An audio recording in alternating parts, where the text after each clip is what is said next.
imagilanglen.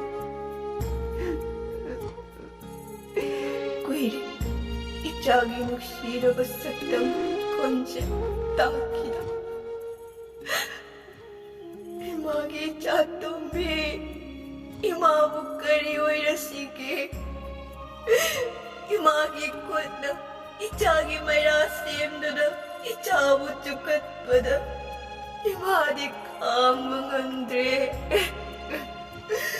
Imagi pirakse, abuk tadi tetok larukai toke. Imagi chatumbi, abuk tadi imagi nakta halakko. Chatumbi. Imana ichagi may kaitabo yengliye. Namit ko din di sana halap pangaliye.